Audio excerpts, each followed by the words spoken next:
Bienvenue sur les podcasts du collectif Voix libérée. Bonjour.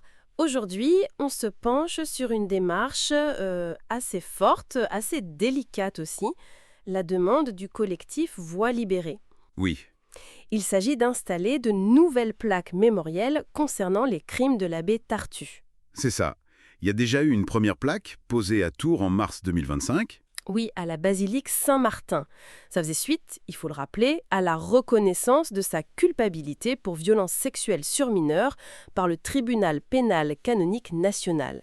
Donc la justice interne de l'Église catholique, qui a enfin statué sur ces actes terribles commis sur des décennies, entre les années 50 et 90 en gros. Et notre discussion s'appuie beaucoup sur un texte du collectif intitulé « Mémoire, justice et refus d'oubli ». On va essayer de comprendre un peu leur logique et puis aussi les freins rencontrés. Tout à fait. Cette première plaque, c'était déjà un pas énorme. Une reconnaissance officielle après tant de silence.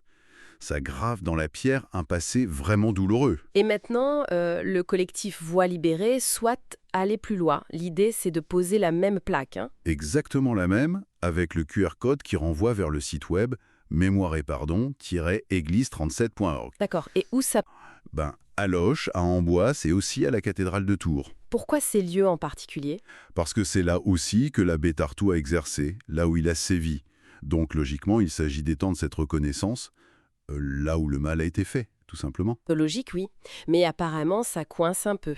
Oui, il y a des réticences.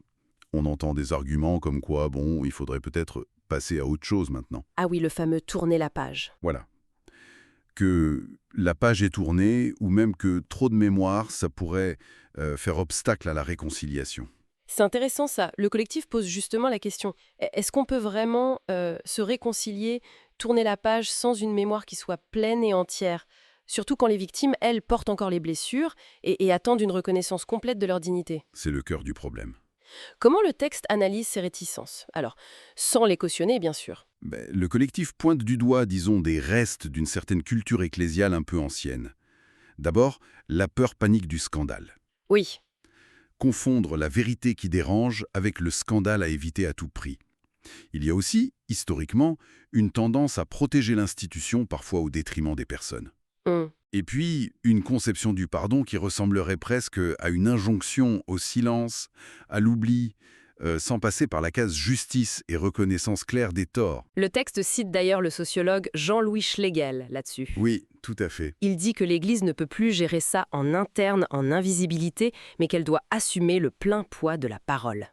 Ça colle parfaitement avec l'idée de plaque visible, non? Exactement. C'est très fort. L'analyse du collectif suggère aussi peut-être une sorte de fatigue morale ou un embarras face à cette décennie d'aveuglement collectif. On peut comprendre l'embarras, mais... Mais voilà, pour le collectif, cet embarras, même s'il est humainement compréhensible, il ne peut pas primer sur le droit fondamental des victimes à la vérité et à la reconnaissance. C'est non négociable pour eux. Alors, ces plaques, si ce n'est ni pour accuser, ni pour se venger, quel est leur sens profond? Le collectif parle de lieu de passage vers la vérité. Qu'est-ce que ça veut dire? L'idée forte, c'est que ce n'est pas juste regarder en arrière. Ces plaques, elles sont aussi un message pour aujourd'hui et surtout pour demain. C'est-à-dire? Elles disent « Attention, ici il s'est passé quelque chose d'irréparable. On ne l'oublie pas. Et ensemble, on veille pour que ça ne se reproduise plus jamais. » Ah oui, c'est une forme d'engagement en fait. C'est ça, un engagement collectif pour l'avenir, mais qui s'ancre dans la reconnaissance du passé. Des actes de vigilance en quelque sorte. Une vigilance qui demande du courage. Le texte cite Cynthia Fleury sur le courage de la vérité comme un acte politique et spirituel. Tout à fait. Et l'argument clé, c'est vraiment ça. Ce n'est pas la mémoire qui divise. Jamais. C'est le déni qui fracture, qui empêche d'avancer. La position de Voix libérée est donc très claire là-dessus. Très constante. Vérité, mémoire, réparation. Pas de vengeance, mais une exigence de cohérence.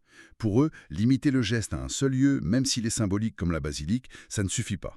Surtout face à un crime que l'Église elle-même commence à qualifier de structurel. Exactement. Reconnaître que le problème allait au-delà d'un seul individu, qu'il y avait des défaillances dans le système même. D'où cet appel final à poser ces plaques partout où l'abbé a agi. Oui, pour que ces lieux de mémoire deviennent ce qu'ils appellent des pierres d'espérance. Pas pour clore le dossier à la va-vite, mais pour permettre d'écrire un nouveau chapitre. Un chapitre basé sur la vérité et la justice. Voilà. Il rappelle d'ailleurs l'appel du pape François lui-même, en août 2018, qui demandait des gestes concrets de mémoire et de justice. Ça s'inscrit là-dedans. Bon, on perçoit bien la tension, hein. D'un côté, ce besoin viscéral de reconnaissance complète, visible, pérenne, porté par les victimes et le collectif. Et de l'autre, une certaine aspiration, peut-être une gêne, une envie de vouloir fermer ce chapitre douloureux. Oui. Et ça nous laisse avec une question peut-être un peu provocatrice pour finir, en pensant à Simone Veil qui disait que l'attention est la forme la plus rare et la plus pure de la générosité. Belle citation. Comment une institution, une communauté, peut-elle vraiment être attentive, généreuse au sens de Veil, et s'engager pour l'avenir si elle hésite à affronter les marques, même physiques, comme une simple plaque, de son passé le plus douloureux? Surtout face à un mal qu'on reconnaît maintenant comme structurel, est-ce qu'une reconnaissance juste symbolique ou limitée à un seul endroit peut vraiment suffire? Voilà, c'est une question qui reste ouverte. Ce podcast a été produit et réalisé par le collectif Voix libérée. Pour nous écrire, partager ou témoigner, adressez-nous un mail à pcantores37@gmail.com. Parce que nos voix comptent. Parce que le silence n'est plus une option.